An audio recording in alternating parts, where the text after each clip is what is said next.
parle beaucoup d'un sujet qui est le harcèlement des étudiants en stage, mais moi je vais vous parler d'un autre sujet, c'est le harcèlement en fait des formateurs par des étudiants ou des étudiants par les étudiants eux-mêmes. Donc je vais commencer par les formateurs. Eh bien c'est simple.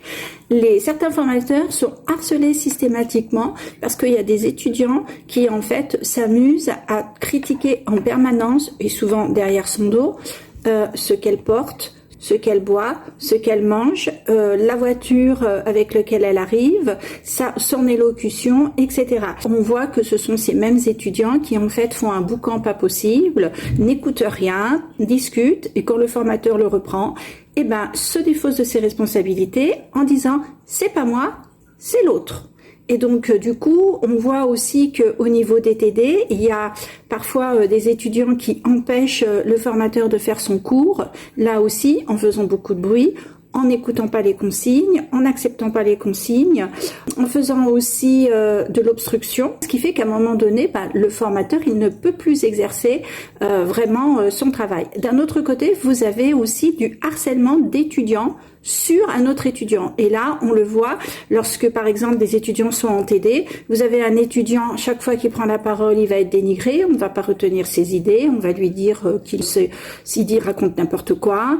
Quand il va y avoir un échange de mails, eh bien, lui, il recevra jamais les mails, en fait, parce qu'il va complètement être exclu, ce qui fait qu'il aura des parties de cours ou de parties de consignes qu'il n'aura pas reçues.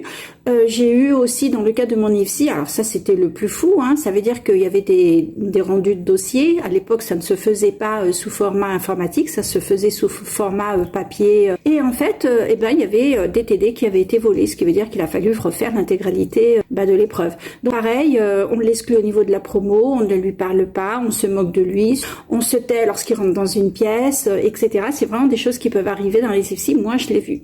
Donc, vous voyez que le harcèlement, ce n'est pas simplement tourner toujours vers l'étudiant, mais ça peut être aussi un étudiant qui vient tout le temps agresser un formateur ou tout le temps agresser un étudiant.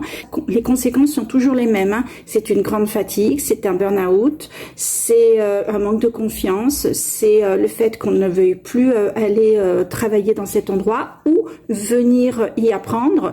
Donc ça se dénonce. Il faut repérer aussi les signes d'un harcèlement et surtout, moi, ce que je vous invite à faire, c'est de ne jamais rester dans un endroit où, à tous les niveaux psychologiques, on vous assure pas la sécurité. Moi, personnellement, chaque fois que je me suis pas sentie bien dans un endroit, j'en suis partie. Pas forcément parce qu'on m'avait harcelée, mais tout simplement parce que j'ai refusé de rester dans un endroit où je sentais que le milieu était toxique à tous les niveaux et que je ne pouvais plus supporter cela. Donc, à un moment donné, ma résilience a une limite, la vôtre aussi, et donc il faut